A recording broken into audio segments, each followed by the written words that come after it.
Hi hello नमस्कार, मी अश्विनी स्वागत करते तुमचं आपल्या नवीन अशा ब्लॉगमध्ये. तर आजच्या व्हिडिओमध्ये काय काय खास पाहायला तुम्हाला भेटणार आहे, तसेच माझी कामाची झालेली धावपळ, हे सगळं आज तुम्हाला आपल्या व्हिडिओमध्ये पाहायला मिळणार आहे. सो आपला व्हिडिओ स्किप न करता शेवटपर्यंत नक्कीच बघा. आणि अजूनपर्यंत आपल्या चॅनलला सबस्क्राईब केलं नसेल तर नक्कीच सबस्क्राईब करा. या इथे ना आम्ही 5:30 वाजताच खरं उठलो होतो, पण झालं असं की जो आम्ही रात्रीचा बॅलर तापायला लावतो ना, तो तापलाच नव्हता त्याची कॉईल गेल्यामुळे. मग पाणी आता शेगडीवरच ठेवलं. तसं तर गरम पाण्याची आवश्यकता नाही, पण तरी पण पाणी ठेवलं होतं. आणि या इकडे तुम्ही पाहू शकता कसलं भारी बाहेरचं वातावरण झालेलं आहे ना.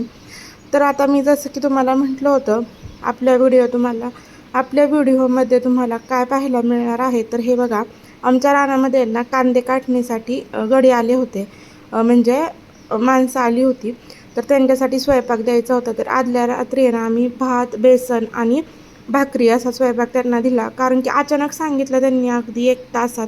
आणि 1 तासात सगळं असं नियोजन झालं, कारण की ते म्हणले होते आम्हाला जर दुसरीकडं कुठं म्हणजे ज्यांनी सांगितलं आहे ना आधी, त्यांची इथं जर नाही बोलवणं आलं तर आम्ही तुमची इथं येऊ म्हणून. त्याच्यामुळे सगळीच घाई गडबड झाली. तर आता दुसऱ्या दिवशी आहे ना मस्तपैकी आधी तर म्हटलं साईच्या डब्याची तयारी करून घ्यावी, कारण की त्याचा आजचा शाळेचा ना शेवटचा दिवस होता. त्याला उद्यापासून शाळेला सुट्ट्या लागणार होत्या. तसं तर त्यांना एक मागं 15-3 आठवडे ना सुट्ट्याच होत्या. आणि त्यानंतर पुढचं नवीन वर्ष चालू झालं होतं. तर आता एवढा सगळा स्वयंपाक करायचा, ते 10 माणसं, आमच्या घरातली 7 माणसं, 17 जणांचा स्वयंपाक. तर त्यांना ना नाश्त्यामध्ये चहा आणि पोहे द्यायचे होते. तर या इकडे ना मी घरातली कामं आवरोज तोपर्यंत ना सासूबाईंनी कांदा चिरून ठेवला होता. तर मी या इकडे ना कांदा गॅसवरच परतायला टाकला, कारण की शेगडीवर आहे ना एका बाजूला हरभरे शिजायला घातले होते. आणि त्यानंतर मी चूल पण पेटवून दिली. तर आता एवढा सगळा कांदा एकदम तळला जाणार नव्हता, त्याच्यामुळे म्हटलं आधी ना थोडेसे पोहे करून घेऊ, कारण की पोहे हे तर सगळ्यांनाच आवडतात आणि लहान मुलांना तर भरपूर असे आवडतात. आता पोह्यामध्ये टाकण्यासाठी कढीपत्ता आणायचा होता. तर सगळं कसं घरात असलं ना की पटपट होतं, पण पाठीमागं मग कढीपत्ता आणायला गेले.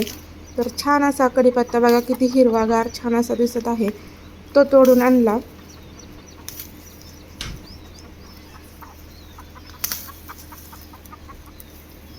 आणि आहे ना आधी मग ते थोडेसे पोहे करायचे होते ना, ते केले, जसं की साईसाठी आणि त्याच्या पप्पांसाठी, कारण की त्यांना कंपनीत जायचं होतं, साईला शाळेत जायचं होतं. आणि त्यानंतर मग बाकीचे पोहे करायला घेतले. नंतर आता या पोहे आहेत ना 1.5 किलोच्या प्रमाणात होते बघा. यानंतर साईला नाश्ता दिला. त्याने तर काय त्याचं स्वतःहून सगळं आवरलेलंच होतं. त्यानंतर तो नाश्ता करत होता. मग आता जे रानात द्यायचे पोहे होते ना, ते पण छान असे मी परतून घेतले.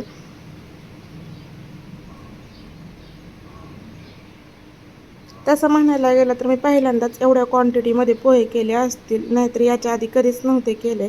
आणि तसंच असतं, सासरे गेलं की सगळं असं मुलींना करावं लागतं. जे जे काही त्यांनी माहेरी नाही ना कामं केली ती सगळी इकडं करावी लागतात.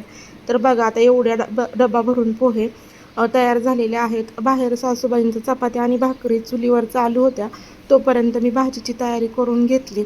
आता तेवढे हरभरे तर काही पुरणार नव्हते. मी म्हटलं वांगी आहेत, ती वांगी, बटाटा आणि हरभरा अशी मिक्स भाजी करून घ्यायची होती, त्याच्यामुळे वांगी घेऊन आले.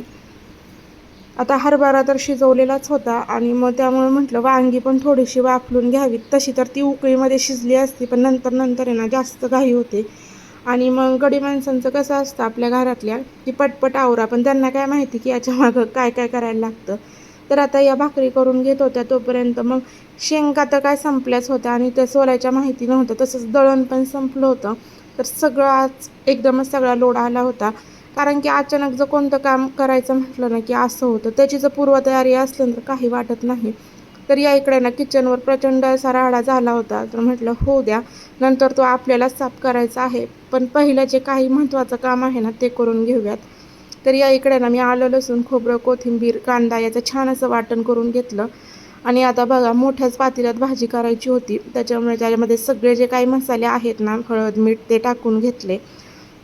आता आजची तर आज एवढी घाई झाली ना की दुसऱ्या दिवशीची तयारी पण मी करून घेतली. मग जी मटकी होती ना ती पण बांधून ठेवली. आणि ही भांडी जी मी आहे ना तिथं साचवतच गेले होते, कारण की बरीचशी भांडी या इकडे निघाली. तर बघा अशा पद्धतीने आपली जी भाजी आहे ना ती तयार झाली होती. आता फक्त उकळी यायची बाकी होती.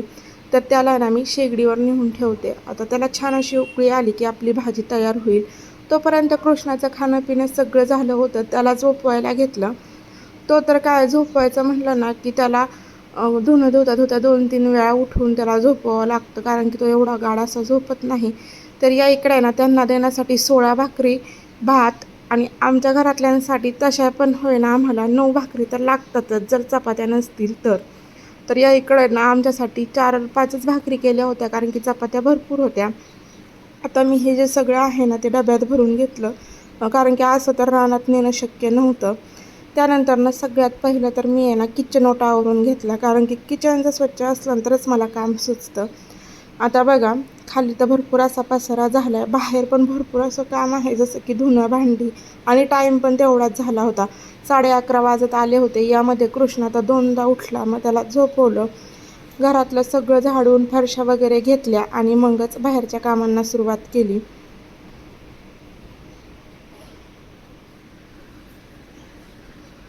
तर आता आमच्या घरातून तुम्हाला सगळीकडे पोतीच दिसतील, कारण की एका बाजूला जुनं धान्य आहे, एका बाजूला नवीन धान्य, आणि तसेच हरभरा पण झाला होता त्याच्या 2 पिशव्या. तर या इकडे ना दुपारचे 2 वाजले सगळी कामं होऊन जायला. धुणं भांडी, तसेच म्हशी वगैरे पाणी पाजणं, ही सगळी कामं जी आहेत ना ती बाहेरची मला एकटीलाच करावी लागली. मग हे सगळं उरकता उरकता कृष्णाचा पण खायचा टाईम झाला. मग त्याला पहिलं खायला करून घेतलं, आणि त्याला खायला करत नाही तोपर्यंत लगेच पाहुणे पण आले होते.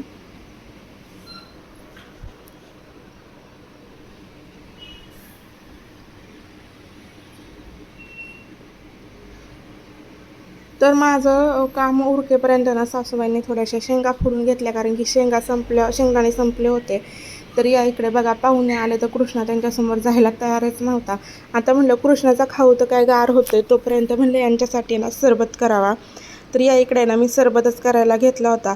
आता सरबत म्हटलं ना की तसं तर आमची तर रोज होतो, कारण की साई शाळेतून आला ना की गार पाण्याने आंघोळ करतो आणि मस्त असा सरबत बनवतो.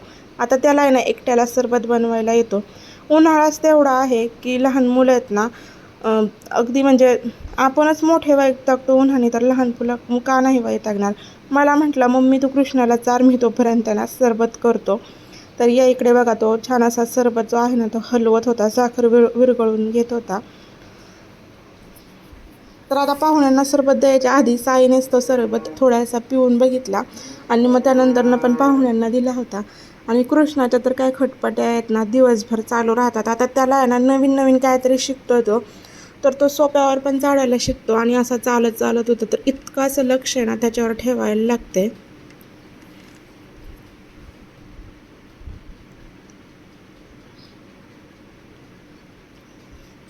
आता या इकडे कृष्णासाठी त्याच्या काकाने 2 खेळणी आणली. आता साईला तर काय कळतेच, पण तो मुद्दाम त्याला म्हणत होता की हे माझं आहे म्हणून. तर त्याला इतका राग येत होता ना की तो रडत होता. आणि शेवटी त्याने ना असं डोकंच थोडं आपटून घेतलं, म्हणजे इतका तर त्याला राग येतो.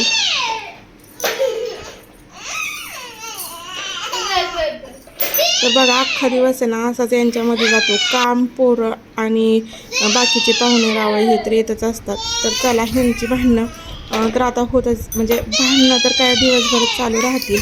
तर आता मग कृष्णाला थोडंसं झोपायला नेलं, पण तो काही झोपला नाही, आणि साईला तर तशी काही झोपच येत नाही. तर आता बाहेर पण आहे ना म्हणजे 4 वाजत आले होते, आणि 5-6 वाजेपर्यंत तर भरपूर असं ऊन राहतं. तर या इकडे ना सासूबाईंनी दळण केलं होतं 15 किलो बाजरीचं, कारण की आता जे माणसं आहेत ना रानातले, त्यांना 2-3 दिवस तर भाकरी द्यायच्याच होत्या. दळण करून झाल्यानंतर आहे ना त्यांनी जे हरभरे केलेला जो भरडा का असतो ना तो नीट करत होत्या, आणि मग मला घरातली सगळी कामं आवरून घ्यायची होती. कृष्णाला मी झोपवलं होतं, कारण की दुपारचा तो झोपला नाही.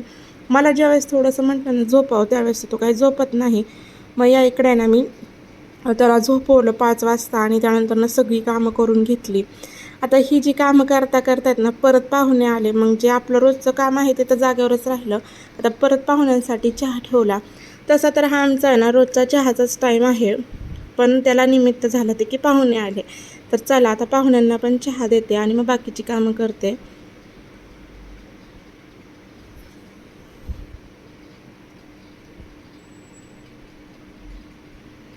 तर आता घरात आहे ना इतका कचरा घालताना मला असं वाटतं की मी कधी सगळं आवरून घेईल. घरात पण बाहेर पण धूळ पण इतकी येते ना, तर पाहुणे काय घरात आले नाही, त्यांनी बाहेरच चहा घेतला. आणि आता तो चहा कुठं होत नाही, मला बाहेरचं वगैरे झाडायचं राहिलं होतं. तोपर्यंत ऑर्डर आली की रानात माणसं जे आहेत ना कामाला त्यांच्यासाठी चहा. तर परत आता त्यांना चहा करायला घेतला.